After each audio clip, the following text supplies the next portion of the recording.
Қайырлы таң, төрткүл дүниенің үздік университеттерінде оқуға лайық көрермен. Арман мақсаттарыңызға жету жолында тапсырылу ықтималдығы жоғары. IELTS сынағының соңғы бөлімі жайлы айтпақпыз. Ол біреу үшін ең оңайы болса, енді біреуді әбден қобалжудың қара қазанында қайнатып алады. Speaking жүйелі сөйлеуді тексеретін сынақтың алдымен құрылымына тоқталсақ.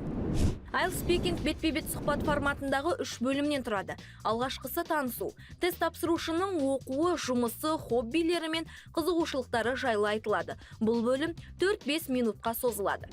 Екінші бөлімі тақырып не сұрақ бойынша пікір білдіру. Кандидат белгілі бір картаны таңдап, сондағы тақырып бойынша сәл ойланып, 1-2 минут көлемінде өз пікірін білдіруі керек. Экзаменатор қосымша сұрақ қоюы мүмкін. Бұл бөлімге жалпы 3-4 минут арналады. Соңғы бөлім белсенді дискуссия. Екінші бөлімде қозғалған тақырып бойынша кең көлемде пікір алмасу болады.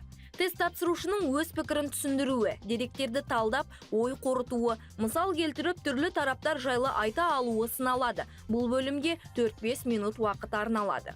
Осылайша 10-15 минут көлемінде сіздің сөздік қорыңыз, сол сөздерді дұрыс әрі түсінікті дыбыстауыңыз, күрделі сөйлемдерді дұрыс жасап, сұхбат барысында өз ойыңызды жүйелі әрі сәтті құруыңыз бағаланады.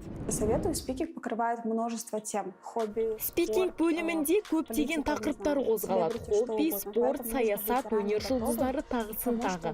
Сондықтан барынша алдын ала дайын болған жөн. Ол үшін алдын ала айтып қаламын-ау деген идеялар топтамасын жасап алыңыз. Оны жасау жолында осыған дейінгі тек нұсқаларындағы сұрақтарды қарап шықсаңыз болады. Қосымша уақытыңыз болса, YouTube платформасындағы арнайы жазылған спикинг сынақтарының видеосын көріп, белгілі бір ұпайға жету үшін қалай сөйлеу керектігін үйрене аласыз. Is it important to take photos when traveling?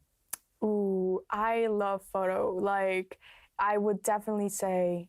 Еще один совет – записывайте себя. Жақсырақ нәтижеге жету үшін өзіңізді диктофонға не видеоға жазып бақылаңыз. Қандай қателіктер мен артық дүниелерді айтып қойғаныңызды сол кезде жақсырақ аңғарасыз. Содан қатемен жұмысқа көшесіз. Және осындай дайындық барынша тыныш жерде және таймермен болған жөн. Себебі нағыз IELTS емтиханы өзінде де дәл осылай уақыт жағынан шектеу болады. Ему нужно обязательно следовать, чтобы успеть сказать все.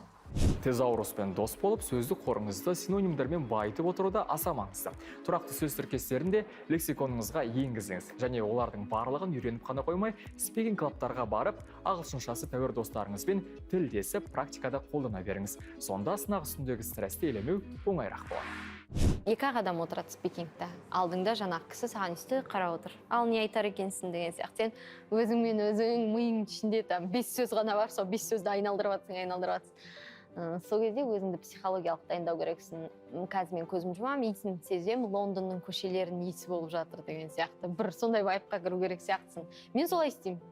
Солай позитивті ойлап, шынайы жауап беруге тырысыңыз. Кейде тақырып жайлы мүлдем хабарыңыз болмай, не этикалық жағынан қалай дұрыс жауап берсем деген уайым пайда болуы мүмкін. Ондайда тақырыптың күрделі екенін атап өтіп, бар сөз байлығыңызды қолданып, әңгіменің ауанын басқа жаққа бұрып жіберген абзал.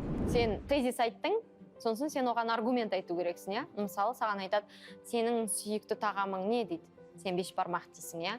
Ол жерде жылқының еті бар, иә, ол кісі вегетарианец деген сияқты. Бірақ сен, жоқ, мен вегетарианецпін деп бірдеңе айтсаң, сен осы тезистен кейін аргумент айту керексің, сосын мысал айту керексің. Өйткені сен бір сөзді айтып тоқтап қалмайсың ғой, сен бірнеше минут сол туралы әңгіме айту керексің. Мен өзім өтірік айтсам, гуманистік бағытта айтсам да, мен аргументім бітіп қалады, одан кейін мысалым бітіп қалады.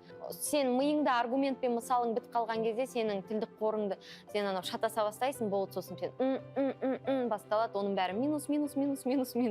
Сол минустарды болдырмас үшін, дайындығыңыз нәтижеліге түсу үшін, Оян таң хабары IELTS сынағының мүшелігін шағып берді. Енді майын шеу ғана қалды. Білім әлеміне Оянмен бірге.